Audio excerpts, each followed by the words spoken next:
由夜晚11點流到第二朝8點半都止唔到血嘅時候呢，咁我覺得生命就係盡頭嗰刻㗎啦。我嗰刻呢，我唔係好唔開心，我唔係好傷心，而係我好開心，因為我同上帝講。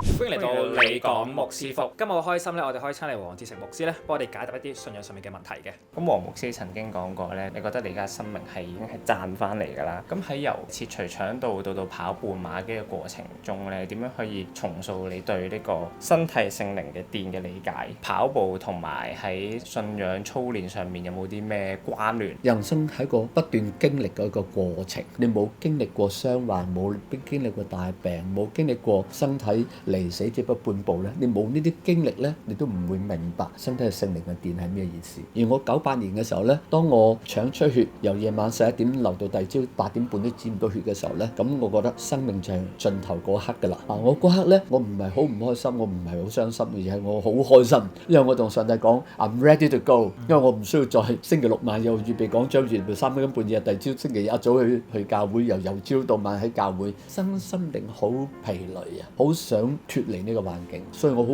開心啊！而家走得啦，可能上帝冇叫我走喎，咁啊直接留喺度。一留喺度嘅時候咧，就係因為流血過多啊，upset 咗個心臟，以致產生咗即係個心律不整。心臟科醫生就話俾咗藥我食，要我控制我心律。咁你經歷緊腸嘅問題嘅時候咧，你嗰刻有冇埋怨神？即係點解要俾我經歷呢啲嘢咁樣？冇喎，因為我個信仰就係話俾我聽，萬事都互相效力，叫所有愛神嘅人得益處。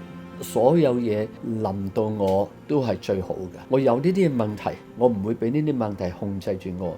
我從來都唔會埋怨嘅。我只話主啊，我而家點樣去 overcome 去 transcending 我而家呢個情況嘅啫。我直去到2015年翻咗去香港宣教之後咧，有個弟兄就話：喂，你見你身體咁弱，不如你試下跑步啦嚇。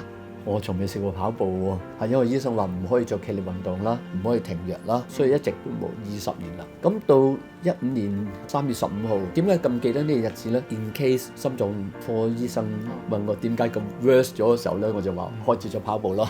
但係咧開始跑步時候一直都冇事，咁就2015年3月15號一直跑到而家都超過10年啦。我開始咗跑步冇幾耐嘅時候呢，我就開始去問我自己嘅問題：我點可以長跑長遊，跑到90歲我都可以跑到馬拉松？我就將我又學緊太極同詠春一啲嘢，將個元素擺落嚟跑步，而研發呢個養生跑步法。而呢個養生跑步法呢，其實係一個 spiritual discipline 嚟嘅，成個養生跑就係放鬆、自然、平衡。